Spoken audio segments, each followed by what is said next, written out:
nice I love your posters, by the way. Those are sweet. Oh, thanks. Thanks so much. Yeah, it's so nice to meet you. We've talked a bunch, Yes. and you seem like a really cool dude. And so I'm Thank you so excited to talk to you face to face like this. So. Oh yeah, I love it. And I admire what you do. There's a few of you in this scene right now that are just, it's amazing. Like, you know, you don't obviously do it for money. You do it because you love it. For and sure. I'm just like, I'm great. As an artist, I'm grateful. As a fan, I'm grateful. You know what I mean? Because I'm a fan and an artist. So it's, I appreciate Awesome. you. Thank you so much. Yeah, I enjoy it. So it's what I love to do. I'm very passionate about sharing good music and spreading the vibes. Yes. The way to do it. Yeah. So what do you have going on? Like, what are you working on right now? So I'm actually reprogramming. So when I recorded, I've been around a while.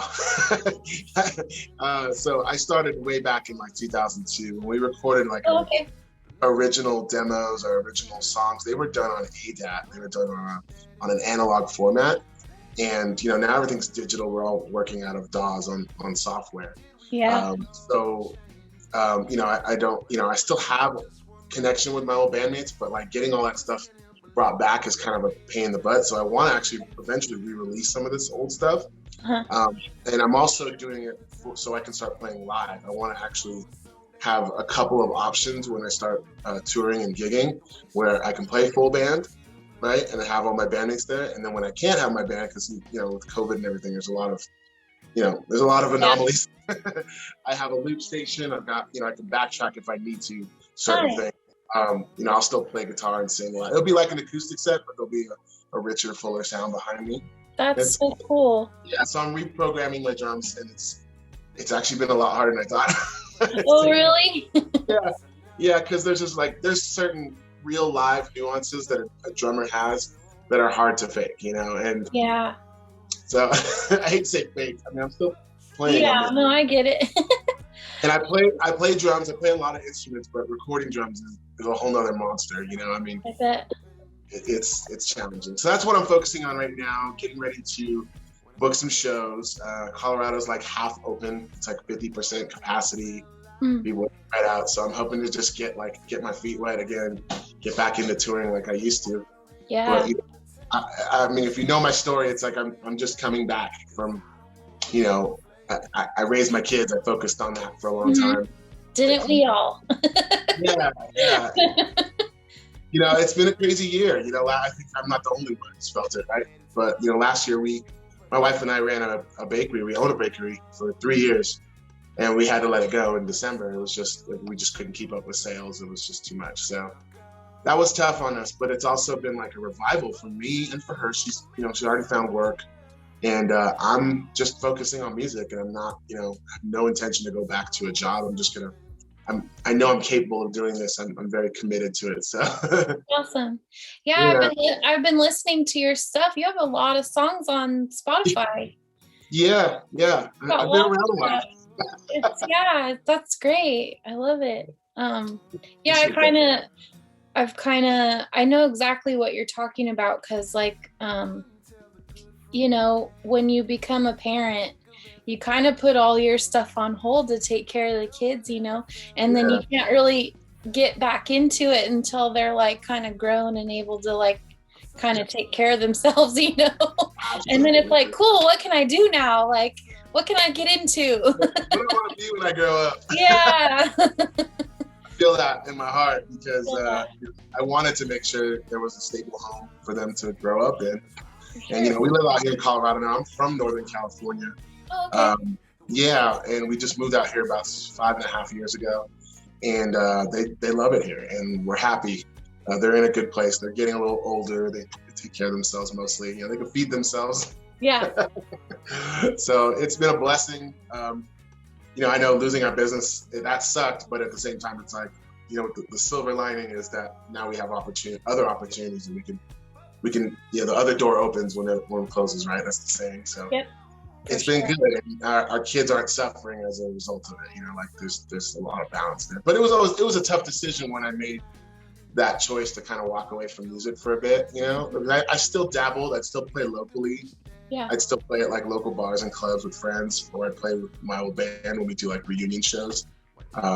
You know, we loved playing at the Catalyst up in Santa Cruz. That was like our favorite venue. So nice. It was just, you know, one of those things where it's like, I gotta make money.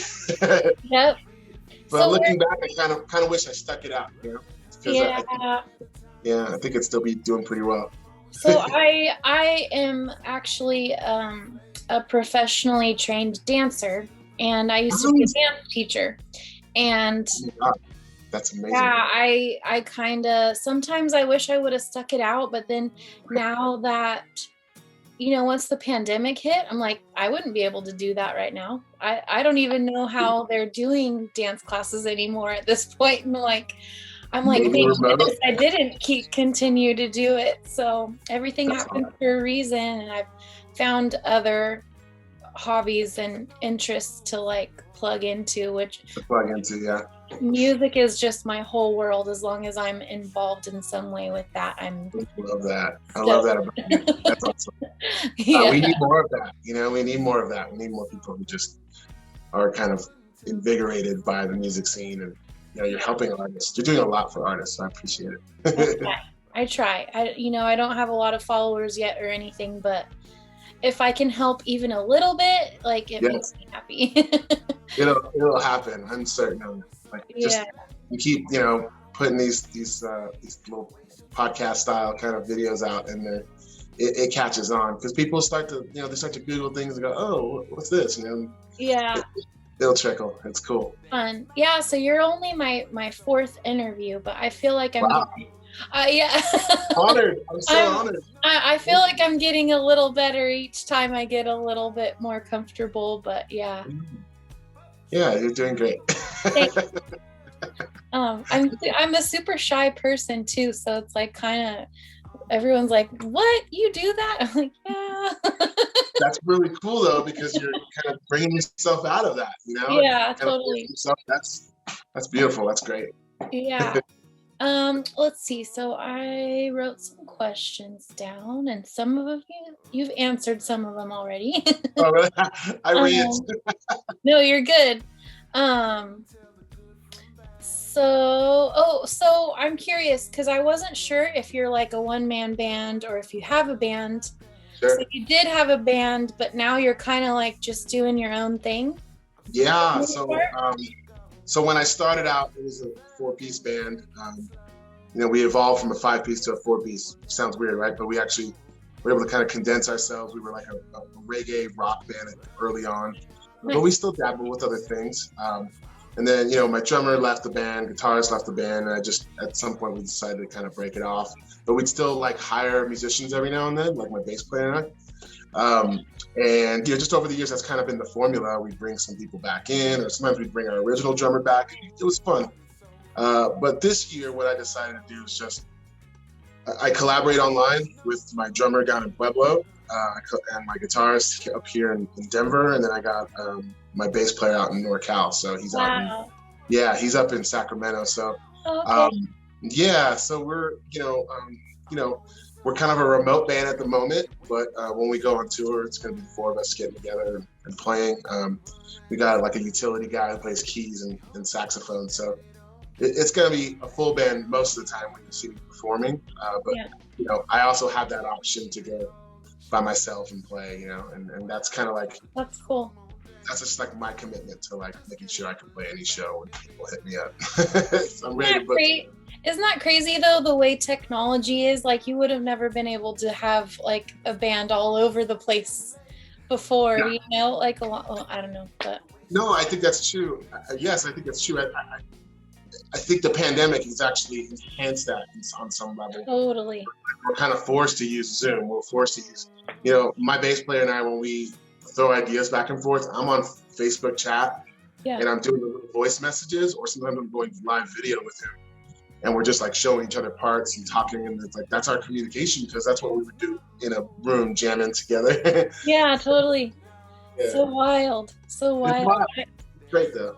Yeah, and it's funny too because my team that helps me with for the fans compilations that I've been putting together, I've never met any of them in person. That's so cool. That's We're really like, we kind of found each other on Facebook just because like we liked the same bands or whatever. We're in the same fan groups and we sure. became friends that way. And we're like best friends now. We've become so close and we've never physically been in the same place That's together so ever. cool though. I Yeah. love that group too because I mean it is a lot of sharing and it's a good vibe in there. Yeah. So Jessica Smith, Okay. she's like my sister. Yeah. We're gonna finally meet in April. So Yeah. yeah, it's gonna be crazy. So it's Are you, probably gonna be emotional. yeah, that's gonna be cool. Are you guys both in California or is she somewhere? Yeah, she's so I'm in Modesto, she's in Bakersfield. So Oh yeah, we're like 3 or 4 hours away from each other, I think. So that's killer. and What part of? we're both moms and stuff, so it's like you would Yeah, think we could like make the trip on a Saturday or something, but we always just have stuff going on. So but that we're would be cool actually though. we got invited to a private backyard show, so I'm gonna go pick her up and Oh, that's killer. That's so yeah, cool. we're gonna like road trip it and spend the weekend together and go see a show in somebody's backyard. That's awesome though. I think it's so cool. Like, I mean, you're probably familiar with Kyle Smith, Yeah, and that's like all he's not all he's doing, but he's doing a lot of that. And it's yeah, I like, just saw him like 3 weeks ago. yeah, he's crushing Yeah. it. Like, I'm so excited for this guy because he's got so much good energy. And it's just like it's nice to see other artists in this genre kind of starting to bubble up, and it's cool. I'm Yeah. happy for him. He's a Yeah. hard worker. He did a backyard show like 45 minutes north of Sacramento in Yuba City. Yeah. And that was my first time going to a backyard show. And Oh yeah. it was sick. These people, like, I think the people that own the home have a band. So their Oh, backyard is like set up for backyard shows. Like it was like on this hill. And then like down at the bottom of the hill was the stage. So you could have the chairs all, it was like stadium sitting because it was on a hill.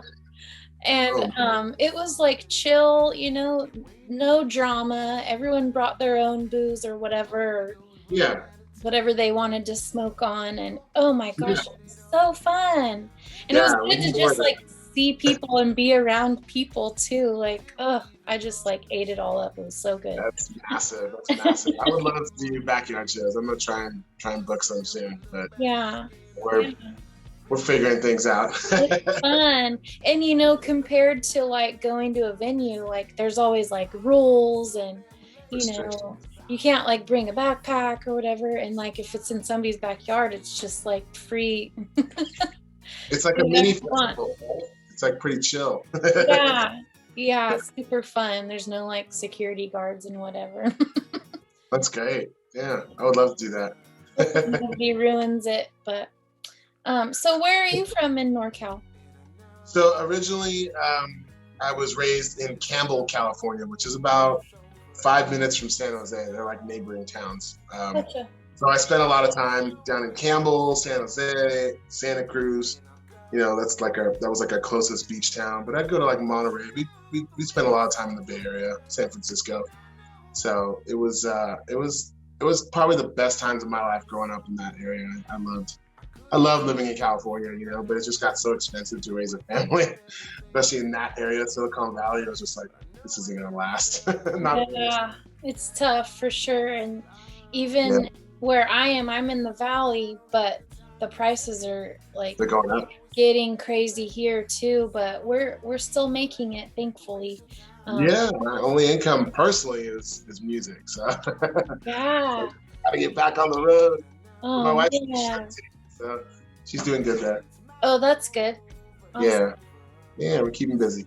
Sweet. So let's see. You had sent me a while back. You sent me the track called "Always Something," and you released that in December, right? Yeah, that came out already. Yeah, that's a single I released that has Raul Bianchi from the Expendables. He's playing lead guitar on it. Yeah. The Expendables and I go way back, and it was actually mixed. Yeah. We played a lot of shows. We shared the same manager for a while, so yeah, they're good friends of mine. Every time they come out to Colorado, they invite me to shows, and I get to hang out with them.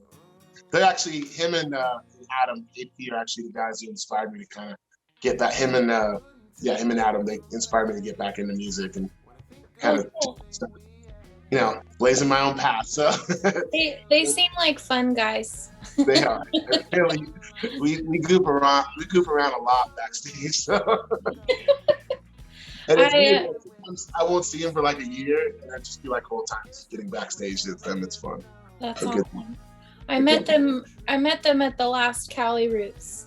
Just like real quick, and we snapped a pic together, and they were all like doing all these crazy faces. Yeah. In the picture, it's like a funny. Could always introduce you to those guys. They're really cool, really humble guys. They're a lot of fun, and I love Santa Cruz. Was always like a second home to us. So yeah. I love Yeah. I don't go to Santa Cruz too much. Yeah. Like typically if like a band I like is on tour, if they're going to be in like Sacramento or San Francisco or Berkeley, I pick that over Santa Cruz just because I hate that drive. Drive on 17. I'm like, I don't want to. I've actually spun out on 17. It's scary. Great. So scary. It wasn't like anything bad. I was just driving to go see some stuff. It was crazy.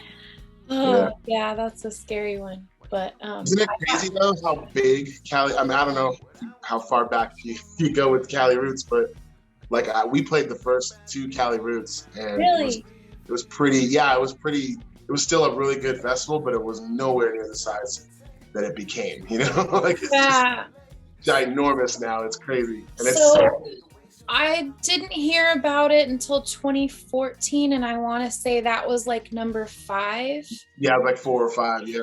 But I didn't make it out there until 2016 because I could never find anyone to go with me. So finally, 2016 came around, and I was like, "Screw it, I'm going by myself."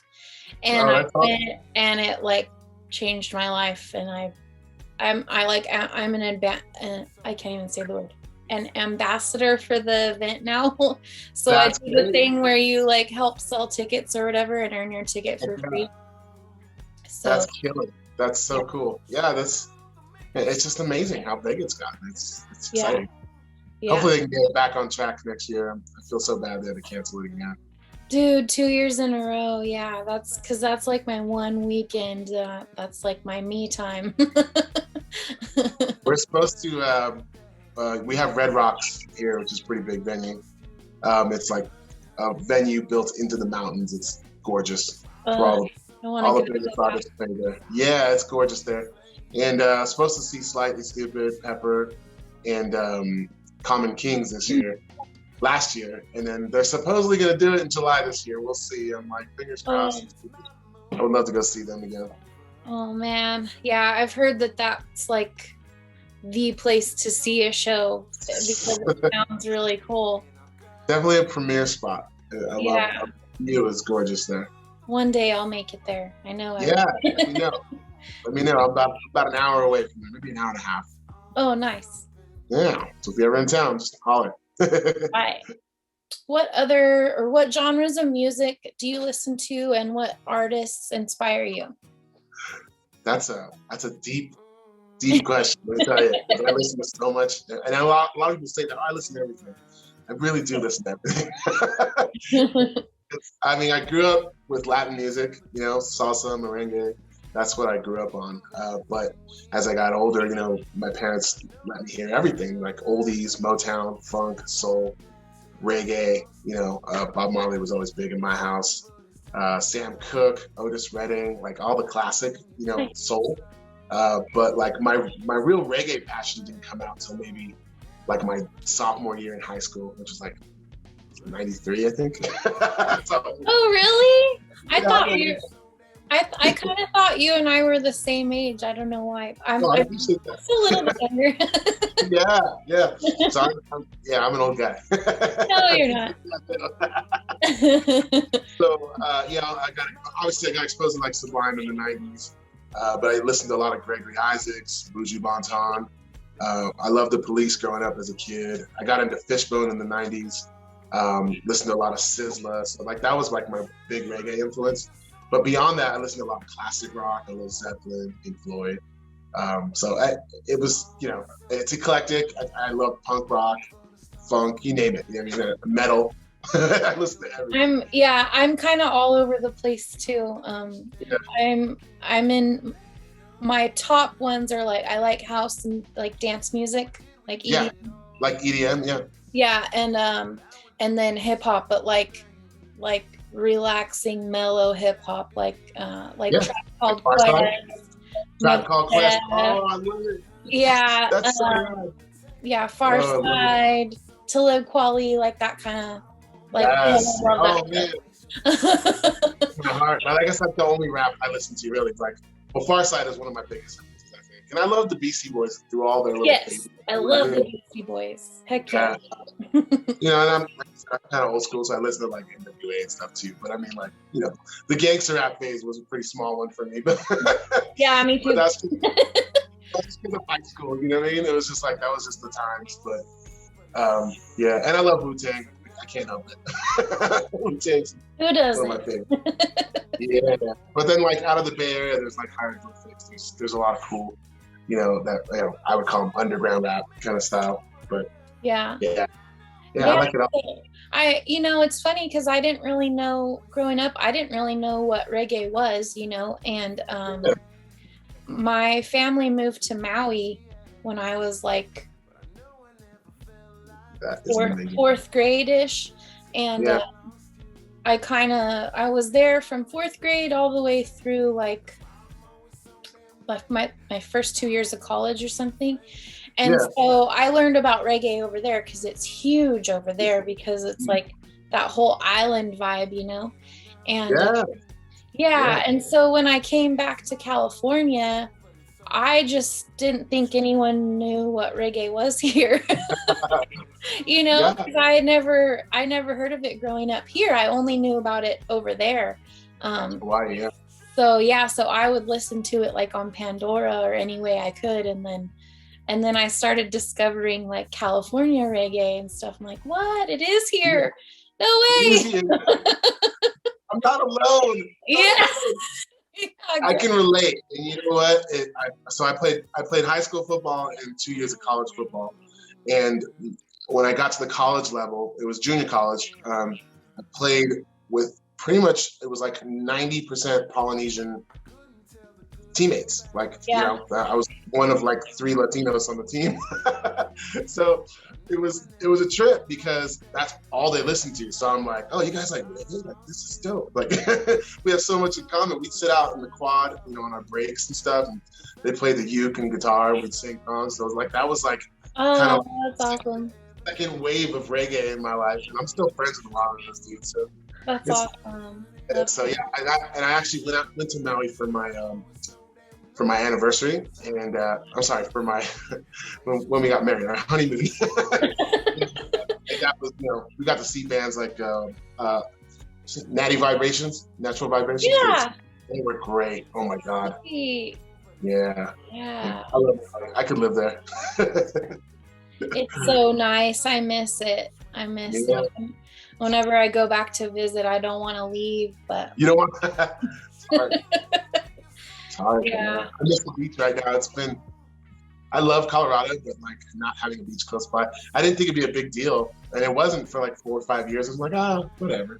Yeah. But like having the access to it, just like, oh man, I go visit something. Yeah. That's what's so sweet about California, because like where I live, it's like 2 hours to the beach or 2 hours to the snow, or like 2 hours or less actually. Right. You know, and it's like, I don't know, I love it here. I think it's kind of perfect, but. Yeah. I mean, so when we were considering moving, we were considering going central, like, you know, what was Paso Robles? Yeah. That area. And then we decided it was either that or San Diego, but San Diego was really expensive at the time, or Lake Tahoe, which I love because I like to snowboard. But then, you know, my brother kept like poking at it, going, "Hey, you should come to Colorado. You should come to Colorado." I'm like, oh. So we visited a few times. I'm like, yeah, I love it here.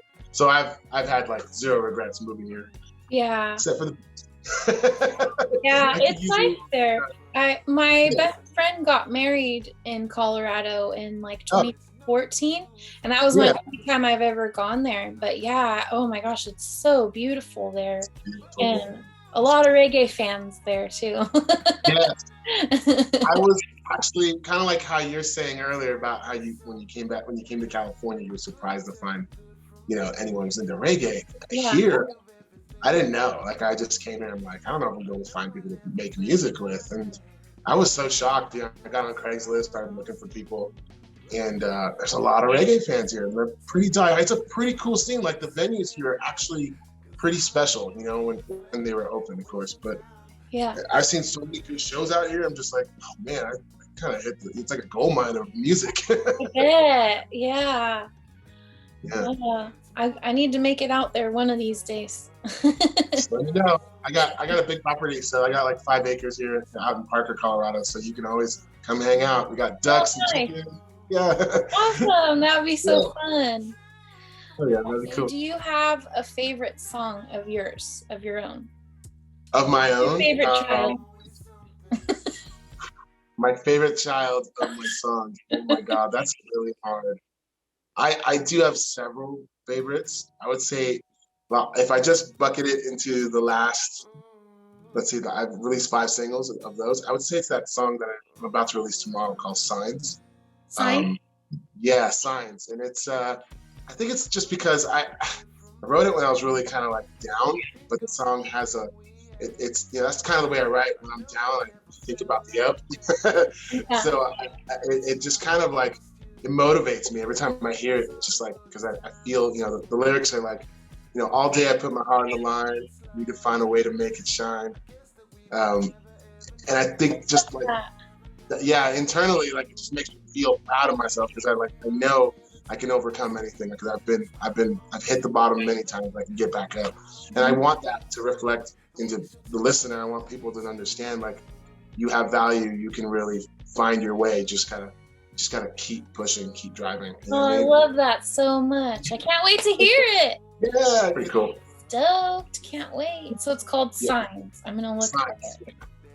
Let's see. So and that was also mixed by Adam Patterson. That's a good track. Cool. Sweet. Yeah. I don't want to call it our hit, but our most popular song on Spotify, it's actually getting a lot of radio play in Florida. It's called Apartment 28. It's one of my older songs. And it's actually about very similar circumstances I just said. But It was just like, when I was first having my first child, my wife and I were living in a tiny little apartment, and it's just kind of like, it talks about like how the grass seems to be greener on the other side, but it really isn't. You just need to kind of appreciate what you have. I love that. There's a good message to that one too. Awesome. So yeah, I'll definitely play that one. So we're gonna cut to a clip right now of a live performance of Apartment 28. Looking out my third floor window, I can see so much. Birds just fly on by, I keep losing my trust. Thought it was an earthquake, and turns out it was just a busting. I guess about it out again, but I think I've had enough. Park Avenue Field ain't like the Monopoly game, but I got a pretty cool view of that whole freeway. You know that 880 SOUTH. I call it a parking lot, but I think it's an interstate. Day after day I wonder how much more I could take. Sometimes I get pulled under, then I wanna go away. It's shaking like an earthquake, and I'm taking all that I can. It'll always be home, it's where I belong. No matter where I go wrong, I can come back home. There was a day when I thought I knew that you love. Now I look back at you and it was always true enough. And I had to Mike McGill, Brian wrote to Tony Hawk, Tony wrote that Action Sports, where all the past is my bar. Whatever happened to the Bones Brigade, Popcorn Hill and the places we'd skate. Empty pools used to be our stage. Time flies by on my wave age, yeah. Miss Campbell, I can never believe I miss the sun shining on the red and brown leaves. To the burn yard is where we go. High five and shit talking with my bros. Security had us on our toes. We just want a place, you know, being off road. The buses come and throw away the bottles. I chuckle every time I drive by Taco Bell. Married at the age of 28, loving wife, little Molly on the way. Remember things that we would say. Someday I'll remember apartment 28. It's shaking like an earthquake. I'm taking all that I can. There was a day when I thought I knew what you loved. I look back at you and it was always true enough. All right. Well, it's so nice to meet you. Was there anything else that you wanted to talk about, or do you think? No, just excited for the upcoming release. I got a new album coming this year. It's called Choice Selection. It's 10 songs. It's a full production with like 3-piece horns, section, backup vocalist, keyboards. It's gonna be like the fullest production I've ever done. So I'm really excited about it. I don't know the exact release date, but I think it's coming out before summer. That's the hope. Oh, that's awesome! So exciting. Yeah, I'm excited. I'm pumped. You seem really stoked about it. I am, because like the old days, like we didn't have all the tools we have now, and now I have all these different players, and I team up with another band called Project 432, and it's the drummer. Yeah, it's the drummer and the guitarist from that band who actually supported me, helped me out get this together. So, yeah, it's exciting. Awesome. Well, thank you so much for doing this. It's so super nice to meet you, and I'm really looking forward to hearing more from you. Thank you so much. Stay blessed. Take care. You too. Bye. It's always something